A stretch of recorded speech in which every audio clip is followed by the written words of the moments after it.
Втора част, как да си изплетем поставка за чаша. Тук съм изплела Magic Ring и 2 реда с надавки. Сега, в края на реда, както казах, трябва да имате залепена бримка и въздушна бримка. Сега, следващия ред е малко по-различен.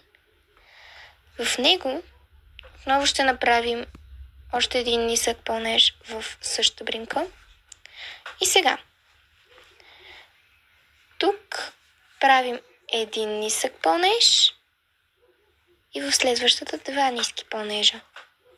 И така се редуват. Един нисък пълнеж, 2 ниски пълнежа. Един нисък пълнеж, 2 ниски пълнежа до края на реда. Ако желаете, си поставете маркерче, като по принцип препоръчвам да е различен цвят. На камерата се вижда малко оранжево, но всъщност е червено и в реалността се слива изцяло с преждата, което може да го направи малко по-трудно за някои. Въпреки че аз обичам да си взимам маркери със същия цвят като преждата, но препоръчваме такива цветове. Този не, защото и той се слива. Синьо, розово, това вече и аз не го знам какъв цвят е. При мен изглежда зелено, като го погледна от камерата, изглежда малко жълто. Не знам защо ви занимавам с глупости. Просто ви казвам, не дейте със същия цвят като преждата, защото можете да се умешате.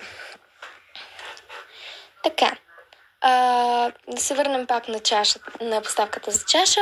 Както казах, схемата казва, редувайте един нисък пълнеж, една надавка. Един нисък пълнеж, една надавка до края на реда.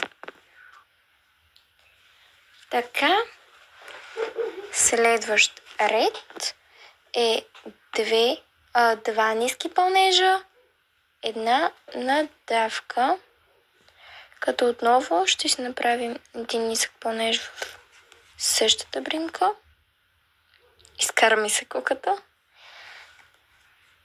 И сега правим 2 ниски пълнежа и една надавка.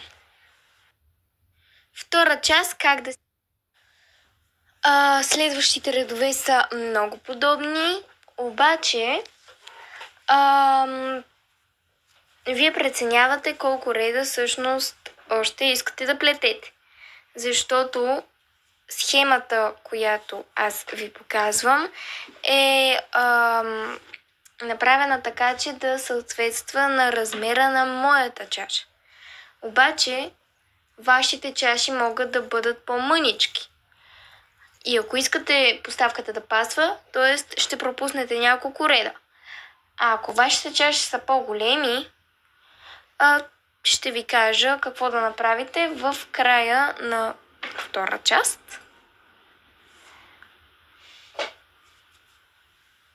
Така. Стигнала съм до половината на реда.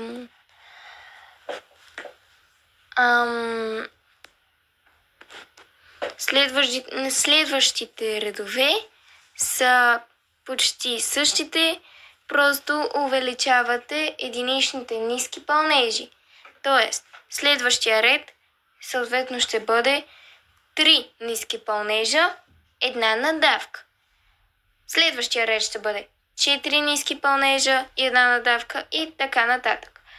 Правите го колкото голямо искате, защото аз не мога да преценя колко голяма да бъде самата поставка за чаша, за да може да пасва на абсолютно всички чаши. Затова вие ще прецените колко голяма поставката искате да бъде. Не мога да преценя колко голяма да бъде самата